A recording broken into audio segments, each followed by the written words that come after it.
Hello मेरे प्यारे बच्चों, आज की इस वीडियो में हम करने वाले हैं आपके क्लास 11th का जो चैप्टर नंबर 2 है उसका डिस्कशन। चैप्टर नंबर 2 हमारे लिए बहुत ही इंपॉर्टेंट चैप्टर होता है क्योंकि इस चैप्टर में हम ये सीखते हैं कि हमारे अकाउंटिंग सब्जेक्ट में यूज़ होने वाली बहुत सारी टर्मिनोलॉजीज़ क्या क्या होती है।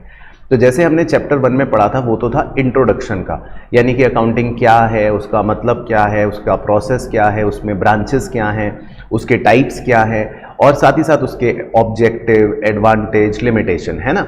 लेकिन जब हम अकाउंटिंग को पूरा सब्जेक्ट पढ़ते हैं तो इसमें नई नई टर्म्स आती हैं। अब हमें वो सारी टर्म्स अच्छे से पता होनी चाहिए ताकि जब हम आपस में बातें करें तो हमें पता हो कि हम क्या बोल रहे हैं। तो आज का वीडियो उसी पर बेस्ड है जिसमें हम अपने सारे अकाउंटिंग टर्म्स को आपके साथ डिस्कस करने वाले हैं, राइट। बाकी कई बच्चे हमसे पूछ रहे थे कि सर हम आपके लाइव बैचेस को कैसे ज्वाइन कर सकते हैं, तो मैंने नीचे डिस्क्रिप्शन दे रखा है। हमारा क्लास 11th का बुनियाद प्रो बैच जो रहता है वो लाइव बैच रहता है, जिसके अंदर अब हम अपने फेस टू फेस स्टूडेंट्स के साथ जो पढ़ाई करते हैं वही लाइव स्ट्रीम आपके साथ भी पढ़ाई करते हैं। उसकी सारी डिटेल आपको नीचे डिस्क्रिप्शन में भी मिल जाएगी। चलिए, तो आज का वीडियो फटाफट से शुरू करते हैं बच्चों। और आज मैं आपको सारी की सारी अकाउंटिंग जो टर्म्स है हमारे लिए इंपॉर्टेंट, उनका डिस्कशन आपके साथ करूंगा। सबसे पहला टर्म है हमारा आज का कैपिटल। तो देखो, कैपिटल वर्ड क्या है। कैपिटल वर्ड शायद आपने सुना होगा कि इंडिया की कैपिटल क्या या किसी भी स्टेट की कैपिटल क्या, लेकिन अकाउंटिंग में कैपिटल वर्ड का क्या मतलब होता है आइए समझते हैं। तो देखिए, मान लेते हैं ये एक मालिक है। आप अपने आप को इमेजिन करना कि आप हो, आपने एक बिजनेस स्टार्ट करा। तो मान लेते हैं ये आपका बिजनेस है किसी भी चीज़ का जो आप स्टार्ट कर रहे हो। अब जब कभी भी आप अपना बिजनेस स्टार्ट करोगे तो आप उस बिजनेस में कुछ पैसा इन्वेस्ट करोगे।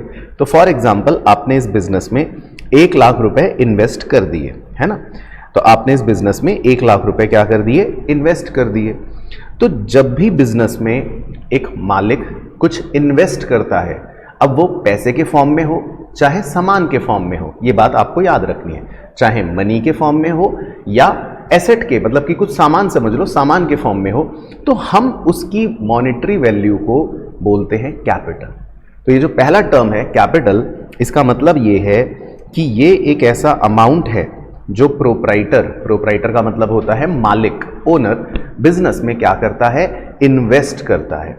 अब ये मनी के फॉर्म में भी हो सकता है देखो, और ये किसी सामान के फॉर्म में भी हो सकता है। जैसे उदाहरण के तौर पर आपने एक बिजनेस शुरू करा और बिजनेस शुरू करने के टाइम पर आप अपने घर से 1 लाख रुपए आपने इन्वेस्ट करे और साथ ही साथ आपने कुछ टेबल्स और कुछ चेयर्स वो भी अपने बिजनेस में इन्वेस्ट करी। जब मैं अगर अपना एग्जांपल दूं तो जब मैंने अपना बिजनेस स्टार्ट करा तो मैंने अपने घर से कुछ पैसे इन्वेस्ट करे बिजनेस में, और साथ ही साथ मैं अपने घर से कुछ कुर्सियां लेकर गया कि भाई बच्चों को पढ़ाने के लिए टेबल चेयर चाहिए बिजनेस के अंदर। तो मैंने कुछ टेबल कुछ चेयर्स अपनी इन्वेस्ट कर दी। तो जो भी हम बिजनेस में इन्वेस्ट करते हैं, चाहे मनी के फॉर्म में इन्वेस्ट करें या सामान के फॉर्म में इन्वेस्ट करें, बिजनेस उसे बोलता है कैपिटल। तो कैपिटल का मतलब है एक तरह से कि अमाउंट इन्वेस्टेड बाय मालिक। सेकंड पॉइंट, कई बार कैपिटल को दूसरे शब्दों में क्या बोलते हैं ये या तो हमसे टीचर पूछ लेती है, नहीं तो हमें इसका दूसरा शब्द पता होना चाहिए। तो capital is also known as, ये बात आपको याद रखनी है, इसके 2 वर्ड्स होते हैं, एक होता है नेटवर्थ और एक होता है ओनर्स इक्विटी। तो हम कैपिटल को दोनों में से किसी भी नाम से बुला सकते हैं, या तो आप इसको नेटवर्थ कह सकते हो, ये वर्ड याद रखना, या ओनर्स इक्विटी। चलो, तो आज का पहला टास्क दे दूं तो नीचे कमेंट करना है टाइम स्टैम्प डाल के 3 मिनट 56 सेकेंड, ताकि पता रहे आपको भी मुझे भी कि आपने यहां तक देख लिया कि कैपिटल का दूसरे 2 नाम क्या क्या है। कमेंट करना, एक है नेटवर्थ और एक है ओनर्स इक्विटी। तो ये हमारी होती है पहली टर्म कैपिटल। अब आते हैं हमारी दूसरी टर्म पर। दूसरी टर्म भी बड़ी इंटरेस्टिंग है, इसका नाम है ड्राइंग्स। अब ड्राइंग वर्ड सुन के आपको लगता है ड्राइंग, ये तो हमारा बचपन में एक सब्जेक्ट होता था, लेकिन अकाउंटिंग में देखो ड्राइंग का बहुत ही खूबसूरत मतलब है। अब ड्राइंग का क्या मतलब होता है, जैसे हमने पढ़ा था कि बिजनेस में जो ओनर होता है प्रोप्राइटर, वो कुछ पैसा इन्वेस्ट करता है। अब मान लेते हैं उसने 1 लाख रुपए बिजनेस में इन्वेस्ट करे। अब किसी भी इमरजेंसी में या किसी भी टाइम उसने सोचा कि यार बिजनेस से कुछ पैसे मैं वापस निकाल लेता हूं क्योंकि मुझे अपने पर्सनल यूज के लिए इसकी जरूरत पड़ गई। तो फॉर एग्जांपल मैं बिजनेस में 1 लाख रुपए लाया, मैंने इन्वेस्ट करा। अब अचानक मेरे घर से फोन आ गया कि भाई आज शाम को हमें 10,000 रुपए की आवश्यकता है। अब भाई इमरजेंसी है तो मुझे घर पैसे लेकर जाना पड़ेगा पर्सनल यूज़ के लिए। तो कभी कभी हम अपने बिजनेस से कुछ पैसा पर्सनल यूज़ के लिए क्या कर लेते हैं, निकाल लेते हैं। तो जैसे यहाँ पर आप देख रहे हो पर्सनल यूज़ के लिए हमने 2000 रुपये विड्रॉ कर लिए। तो जब भी हम अपने कैपिटल में से कुछ पैसे पर्सनल यूज़ के लिए विड्रॉ कर लेते हैं तो एक टर्मिनोलॉजी बन गई, उसको बोलते हैं ड्रॉइंग्स। क्या बोलते हैं? ड्रॉइंग्स।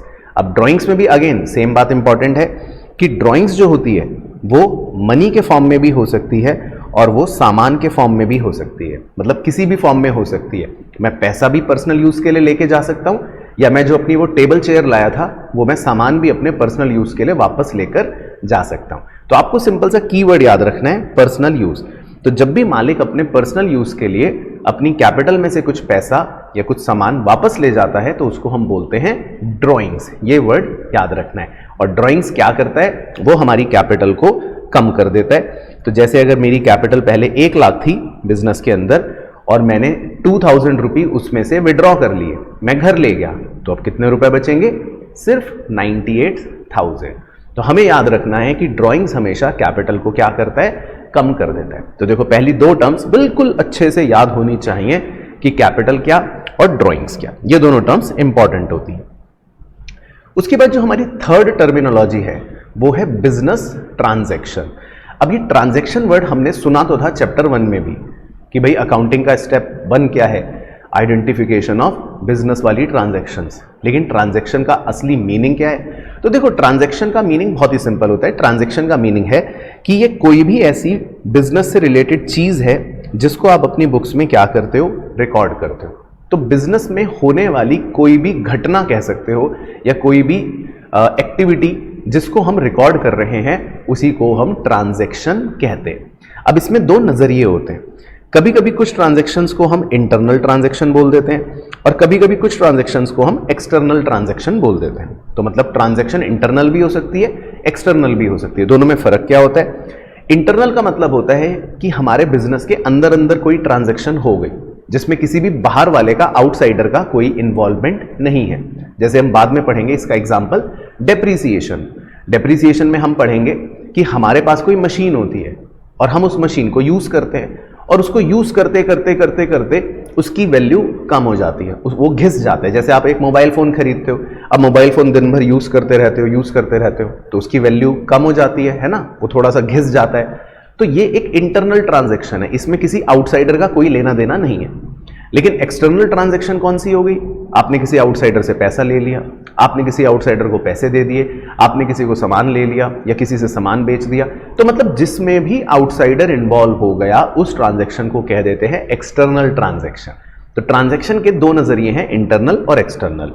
इसी तरह एक और नजरिया भी है जो ज्यादा इंपॉर्टेंट है। एक ट्रांजैक्शन है कैश ट्रांजैक्शन, एक ट्रांजैक्शन है क्रेडिट ट्रांजैक्शन। अब इनका क्या मतलब होता है, ध्यान से सुनना। हिंदी में बोलते हैं कैश ट्रांजैक्शन को नकद और क्रेडिट ट्रांजैक्शन को उधार। अब फॉर एग्जांपल मैंने आपको सामान बेचा, आपसे मैंने पैसे ले लिए, तो ये हो गई कैश ट्रांजैक्शन। लेकिन अगर मैंने आपको सामान बेचा और आपने बोला सर पैसे तो मैं बाद में दूंगा, तो ये हो गई क्रेडिट ट्रांजैक्शन। तो क्रेडिट का मतलब हो गया सिंपल हिंदी भाषा में उधार वाली ट्रांजैक्शन। तो ट्रांजैक्शन 2 तरह से हो सकती है, कैश वाली भी जिसमें पैसे मिल गए, या क्रेडिट वाली भी जिसमें अभी आपने पैसे नहीं दिए, उधार पर है। तो ये भी नजरिया होता है ट्रांजैक्शन का। अब इसके बाद जो अगली टर्मिनोलॉजी है वो इंपॉर्टेंट है, हमारे लिए बहुत ज्यादा इंपॉर्टेंट है। इस टर्मिनोलॉजी को हम हमेशा ध्यान से समझेंगे, याद भी रखेंगे। अब एक बिजनेस में टर्मिनोलॉजी होती है, इसको बोलते हैं लायबिलिटीज, जो आप स्पेलिंग देख रहे हैं। अब लायबिलिटीज वर्ड का मतलब क्या होता है? देखो सिंपल लेमन टर्म्स में, आम भाषा में लायबिलिटी का मतलब होता है बर्डन, बोझ, है ना। यानी कि हमारे सर पे हमें लगता है कोई बोझ है। अब बिजनेस में हमें बर्डन कब फील होता है या बिजनेस के हिसाब से बर्डन कब होता है? जब हमें किसी के भी पैसे वापस देने पड़ते हैं। एक बहुत ही सिंपल एग्जांपल लेते हैं, जैसे मान लो आप हो, आपने अपने किसी दोस्त से या आपने अपने किसी रिश्तेदार से 1000 रुपए उधार लिया, उसको बोला कि यार प्लीज मुझे अभी जरूरत है पैसों की, मुझे 1000 रुपए दे दो। तो आपने उससे 1000 रुपए ले लिए, लेकिन अब आपको क्या लगेगा कि यार इसके पैसे तो मुझे वापस करने पड़ेंगे, मेरे सर पर तो बोझ है, मेरे सर पर तो बर्डन है।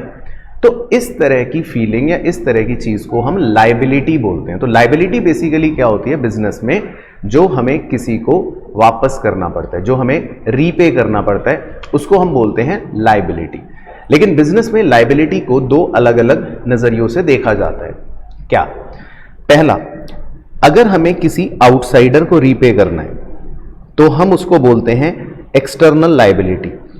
लेकिन अगर हमें मालिक को पैसा वापस करना है, यानी ओनर को, प्रोप्राइटर को पैसा वापस करना है, तो हम उसको बोलते हैं इंटरनल लायबिलिटी।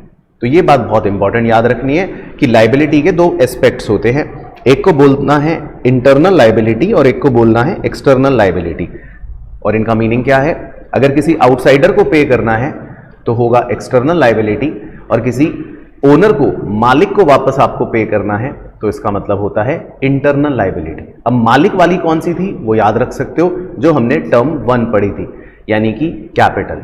क्योंकि हम मालिक से जो पैसा लेते हैं उसको कैपिटल बोलते हैं, तो हमें वो पैसा उसका वापस लौटाना पड़ेगा, that is known as internal liability. लेकिन अब किसी आउटसाइडर से पैसा लेते हैं और उसको वापस लौटाना पड़ेगा तो उसको बोलेंगे एक्सटर्नल लायबिलिटी। तो ये हमारा बहुत इंपॉर्टेंट एस्पेक्ट होता है। अब एक्सटर्नल लायबिलिटी को भी हम दो पार्ट्स में डिवाइड कर लेते हैं, एक को बोलते हैं नॉन करंट लायबिलिटी और एक को बोलते हैं करंट लायबिलिटी। अब इनमें क्या फर्क होता है? तो देखो, बहुत ही सिंपल, टाइम क्राइटेरिया। अगर मुझे किसी भी आउटसाइडर को 1 साल के बाद रीपे करना है, फॉर एग्जाम्पल मैंने किसी से लोन लिया और उसको बोला कि तेरे पैसे 2 साल बाद वापस कर दूंगा, या 3 साल बाद वापस कर दूंगा, या 10 साल बाद वापस कर दूंगा, तो अगर मुझे किसी को भी रीपे करना है आफ्टर 1 ईयर तो उसको बोलते हैं नॉन करंट लायबिलिटी। लेकिन अगर मुझे किसी को भी रीपे करना है विद इन 1 ईयर, मान लो मैंने बोला कि मैं तुम्हारे पैसे 5 महीने में वापस करूंगा, मैं तुम्हारे पैसे 8 महीने में वापस करूंगा, मैं तुम्हारे पैसे 1 महीने बाद वापस करूंगा, तो उसको बोलते हैं करंट लायबिलिटी।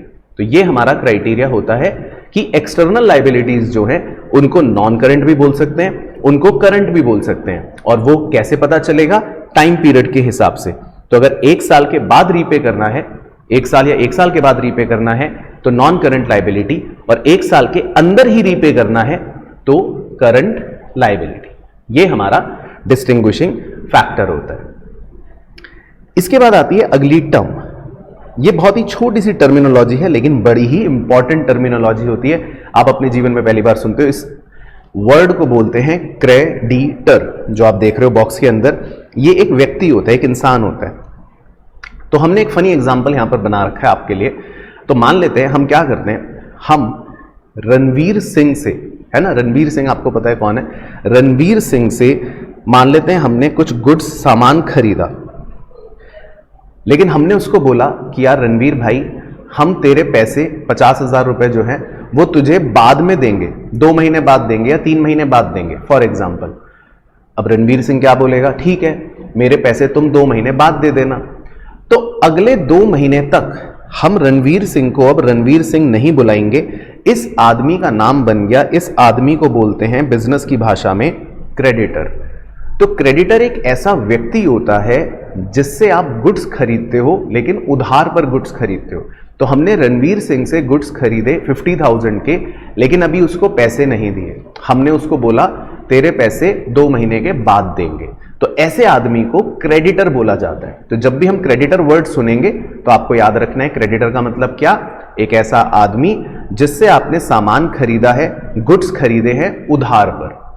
अब क्योंकि हम थोड़ा सा लायबिलिटी के बारे में पढ़ चुके हैं, तो जिस भी आदमी से हम गुड्स खरीदते हैं उधार पर और हमें उसके पैसे देने हैं 2 महीने बाद, तो इसीलिए इसको बोला जाता है करंट लायबिलिटी। तो अब आपका दूसरा टास्क आ गया आज का, 14th minute 12 second time stamp डाल के डालना है नीचे कि क्रेडिटर कौन होता है। तो आप लिखोगे करंट लायबिलिटी। तो क्रेडिटर एक बहुत ही बेस्ट एग्जांपल होता है किसका? करंट लायबिलिटी का। और क्रेडिटर का मीनिंग क्या है? आई होप आप समझ गए होंगे। तो एक ऐसा आदमी जिससे आप गुड्स उधार पर खरीदते हो। अब इसके बाद जो अगली टर्मिनोलॉजी है उसको बड़े ध्यान से समझेंगे भी और बोलेंगे भी और लिखेंगे भी। इसको बोलते हैं डेटर। देखो इसका स्पेलिंग जो है वो है DEBTOR। तो बोलते समय आपको शायद लगेगा कि इसका मतलब है इसको बोलना है डेबिटर, लेकिन बोलते समय प्रोनाउंसिएशन के समय इसमें बी जो होता है वो साइलेंट होता है। तो अभी आप अपने मुंह से बोलो, बी को छुपा के बोलना। तो बी को अगर छुपा के बोलोगे तो क्या बोलोगे? डेटर। तो बोलते हैं डेटर बोलते हैं, ठीक है। अब ये भी एक आदमी होता है, कौन होता है? ध्यान से कहानी सुनना। अब इस बार मान लेते हैं हमने अपना सामान बेचा, हमने अपने गुड्स को बेच दिया। अब किसको बेचा? इस बार फनी एग्जांपल ले लिया, रणबीर कपूर को बेचा। तो हमने अपना सारा सामान रणबीर कपूर को बेच दिया। हमने कहा रणबीर कपूर भाई ये 60,000 रुपए का सामान हम तुम्हें दे देते हैं, तो तुम हमारे पैसे कब दोगे? तो उसने बोला कि मैं तुम्हारे 60,000 रुपीज 3 महीने के बाद दूंगा। हमने कहा ठीक है रणबीर भाई। तो अब कभी कभी क्या होता है कि हमें किसी से 3 महीने बाद पैसे मिलेंगे। अब हमने इसको सामान तो बेच दिया, पर ये हमें अभी पैसे नहीं दे रहा। ये कह रहा है मैं आपके पैसे 3 महीने बाद दूंगा। तो अगले 3 महीनों तक, नेक्स्ट 3 मंथ्स तक हम इसको रणबीर कपूर नहीं बुलाएंगे, हम इसको बोलेंगे क्या? डेटर।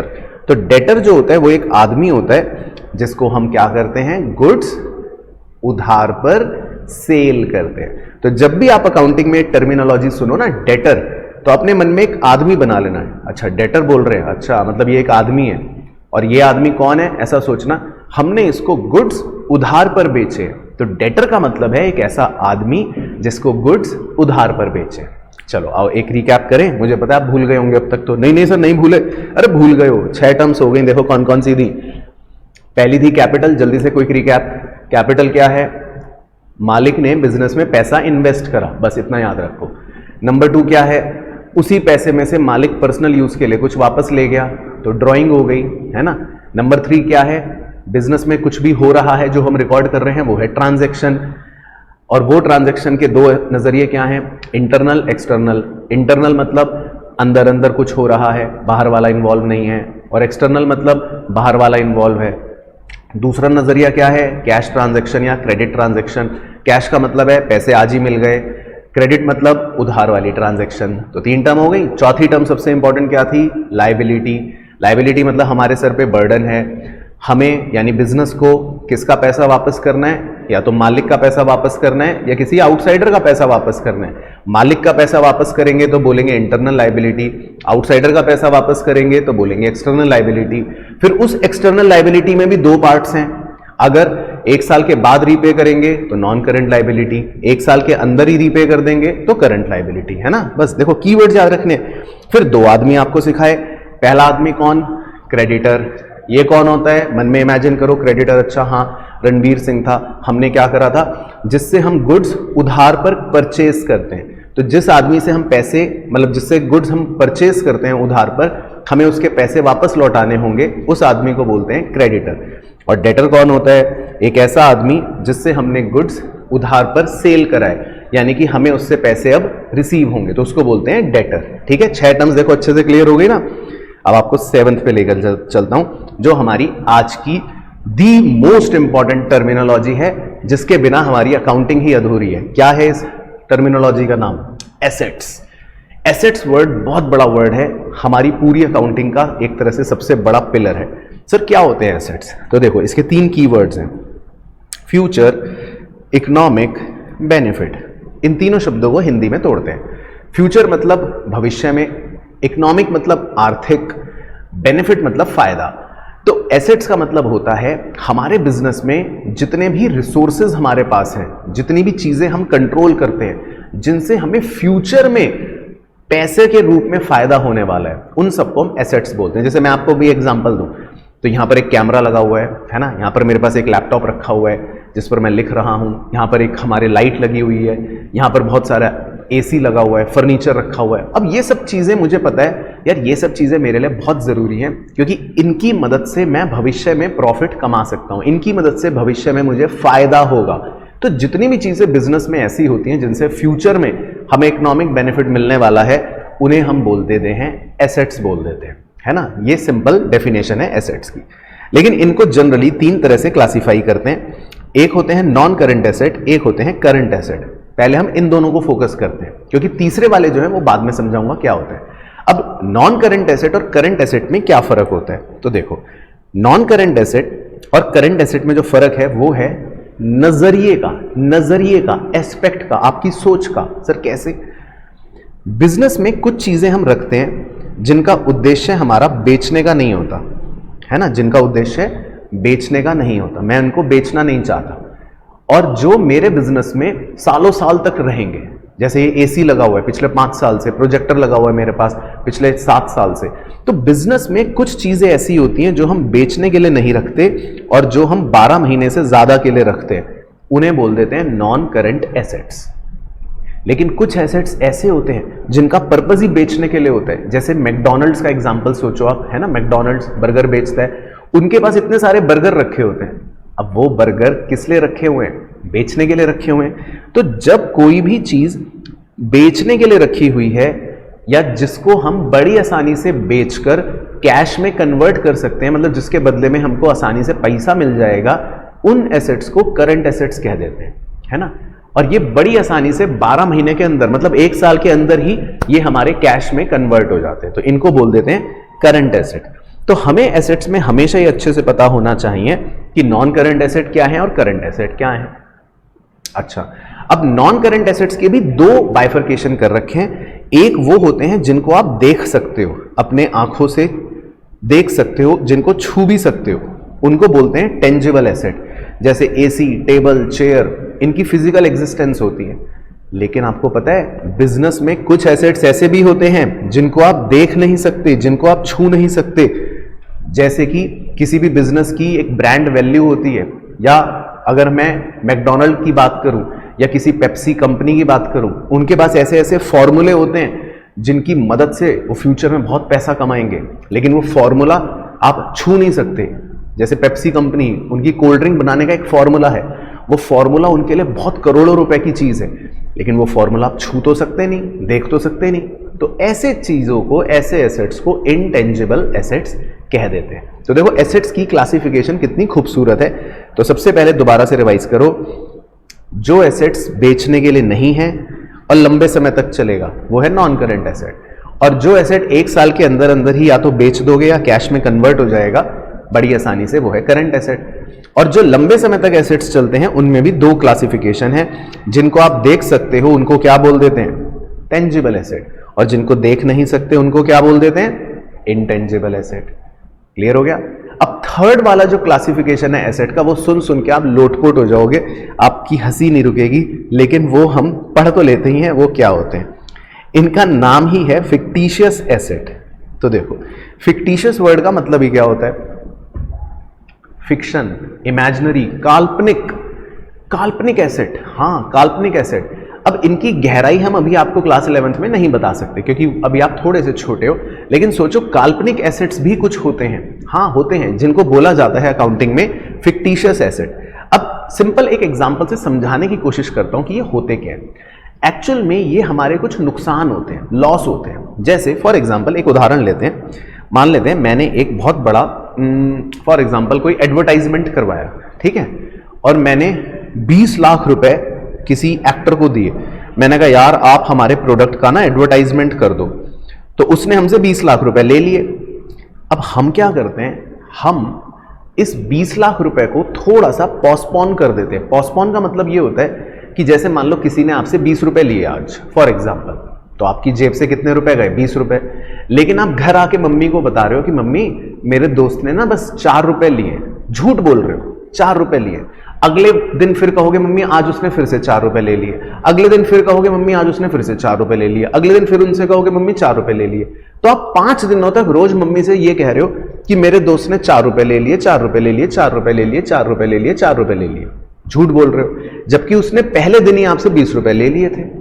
तो ऐसे ही अकाउंटिंग में भी कभी कभी क्या होता है, कुछ लॉसेज होते हैं। जैसे ये 20 लाख रुपए का एक लॉस था, है ना, लेकिन हमने क्या बोला, हमने अपना क्या रिकॉर्ड करा, हमने अपनी बुक्स में क्या दिखाया कि नहीं नहीं नहीं 20 लाख का नहीं है, ये तो सिर्फ 4 लाख का ही लॉस है, ऐसा शो कर दिया।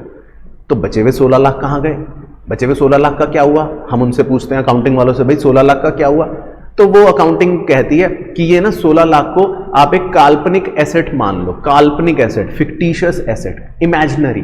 तो है थोड़ी सी अटपटी बात, लेकिन क्या करें भाई, अकाउंटिंग में कुछ तो अटपटा भी होना चाहिए ना। सब कुछ सीधा सीधा हो जाएगा तो फिर मजा कैसे आएगा?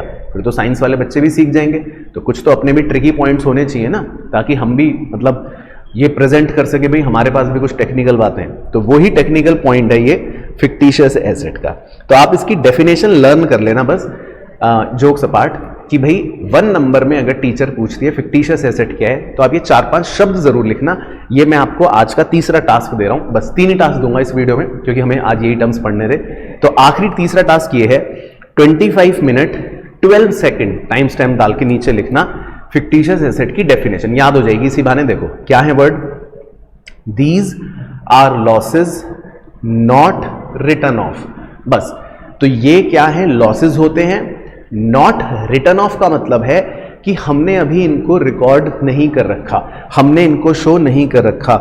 यानी कि 20 लाख का लॉस था जिसमें से हम मान रहे हैं खाली 4 लाख, तो 16 लाख को हमने अभी राइट ऑफ नहीं करा। राइट ऑफ का मतलब है शो नहीं कर रहे, हम उनको अभी मान रहे हैं कि ये काल्पनिक है, तो ये मतलब होता है। बस फिलहाल के लिए ये डेफिनेशन याद रखना, ठीक है। तो थोड़ा सा अजीब है, आई अंडरस्टैंड, लेकिन क्या करें, करना तो है ही। चलो, तो आज देखो कितनी टर्म्स सीख ली हमने, 7 टर्म्स सीख ली है ना। तो अगर आपने अच्छे से पढ़ लिया हो, पूरा वीडियो देख लिया हो, तो 7 टर्म्स नीचे मेंशन कर देना, देखो आपका रिवीजन हो जाएगा। और एक बार वीडियो को फास्ट रिकैप भी करके अपने दोस्तों के साथ भी शेयर कर देना कि भाई आज मैंने 7 टर्म्स सीख लिए अच्छे से। कैपिटल सीख ली, उनके सारे नाम वाम सीख लिए, ड्राइंग सीख ली, नंबर 3 बिजनेस ट्रांजैक्शन सीख ली, नंबर 4 लाइबिलिटीज सीख ली, नंबर 5 क्रेडिटर भी सीख लिया, एक आदमी है, नंबर 6 डेटर भी सीख लिया, एक आदमी है, और नंबर 7 सबसे इंपॉर्टेंट आज की मैंने सीख ली, एसेट्स। ये तो बहुत ही मजेदार होते हैं, जिसमें नॉन करंट भी है, करंट भी है और फिक्टिशियस भी है, और नॉन करंट के अंदर टेंजिबल भी है और इनटेंजिबल भी है, राइट। चलो, that is it for this video.